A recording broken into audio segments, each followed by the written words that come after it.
Pada ngapain ya itu? Kok rame-rame banget? Loh, kok pada selfie-selfie sih? Aku gak diajak. Kita kan satu tim, harusnya aku diajak selfie dong. Aduh.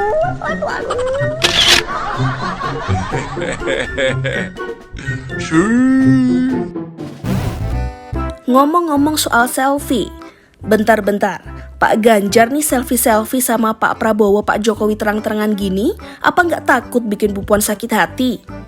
Tapi bukannya kemarin Bu Puan juga sudah digelarkan karpet merah nih buat maju pilpres sama partainya.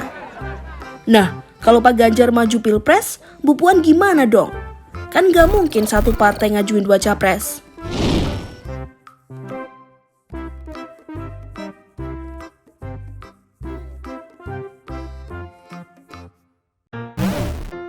Kenapa ya kok PDIP terkesan menggebu-gebu banget buat nyalonin Puan? Padahal kan survei membuktikan kalau Ganjar punya elektabilitas yang lebih tinggi daripada Puan. Hayo, gimana dong PDIP? Tapi emang gak main-main sih, elektabilitas Pak Ganjar selalu berada di 3 besar terus nih. Pada Januari 2023 lalu, bahkan elektabilitas Pak Ganjar melampaui seniornya yakni Pak Prabowo dengan angka 25,3%. Sedangkan Pak Prabowo ada di angka 18,1%.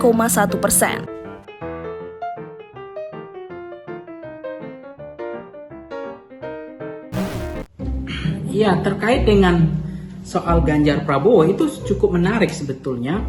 Dalam simulasi survei misalnya, lebih cenderung hasil survei Voxpol pun sebetulnya Ganjar Prabowo dengan Prabowo Ganjar itu 2 hal yang berbeda. Sehingga potensi elektoral yang cukup potensial dan cukup menjanjikan itu adalah Ganjar Prabowo, bukan Prabowo Ganjar.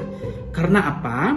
Dari semua survei yang muncul, termasuk survei Voxpol Center, itu Ganjar elektabilitasnya lebih menjanjikan, lebih potensial dan lebih punya kans dibanding Pak Prabowo. Yang kedua, termasuk figur baru ya, track record beliau sebagai kepala daerah juga cukup menjanjikan, sehingga beliau juga adalah kader partai, menjadi penentu juga di PDIP. Jadi menurut saya ini ideal saya, sebetulnya ideal saja. Kalau Ganjar Prabowo ideal, Prabowo Ganjar juga cukup ideal.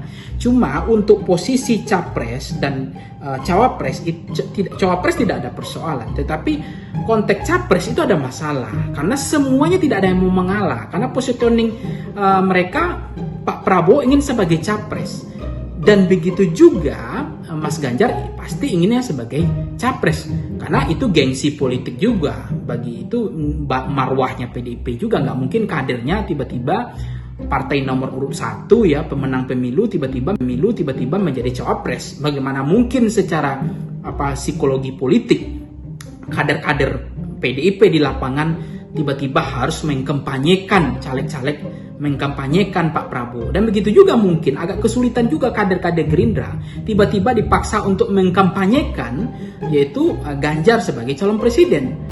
Melihat kedekatan Pak Ganjar dan Pak Prabowo yang semakin erat, ternyata banyak juga loh yang menyarankan bapak-bapak ini untuk berduet. Duet ini bahkan diprediksi mampu menguasai sebagian suara pemilih di Indonesia. Tapi tujuan memang satu, partai yang gak sama. Gak ada yang mau ngalah jadi cawapres. Pokoknya kandidatnya harus capres. Bapak-bapak ini apa gak mau dicoba dulu sih? Cuma persoalannya yang tidak indah itu adalah simulasi siapa yang akan menjadi capresnya. Itu yang tidak duduk. Karena apa? Karena semuanya ingin menjadi capres. Tidak akan ada yang mengalah menjadi capres. Itu yang membuat simulasi ini agak kesulitan. Kok rasa-rasanya saya merasakan ini akan sulit titik temunya, kliknya. Tetapi saya pikir kalau memang nanti Pak Jokowi yang minta misalnya, Pak Jokowi yang menginginkan besok, ya kita nggak tahu. Misalnya Pak Prabowo sebagai selama ini kan sangat tegak lurus dengan Pak Jokowi misalnya. Kalau Pak Jokowi yang minta Pak Prabowo untuk mengalah, misalnya mundur, ya udah sebagai wakil presiden tapi ini lebih pasti dibanding sebagai capres tapi tidak ada kepastian untuk menang. Nah itu mungkin saja terjadi. Mungkin Pak Prabowo mau karena kemarin saja jadi menteri pertahanan aja Pak Prabowo mau, apalagi menjadi calon wakil presiden atau menjadi wakil presiden masih punya positioning yang cukup menarik. Ya udahlah Bu Puan, kalau rakyat memang mintanya Pak Ganjar, sabar dulu ya Bu. Emang mungkin belum rezekinya kali. Dan buat bapak-bapak yang mau berduet nih ya, apa nggak mending dicoba dulu sih Pak? Tapi buat Indonesia, kok coba-coba sih?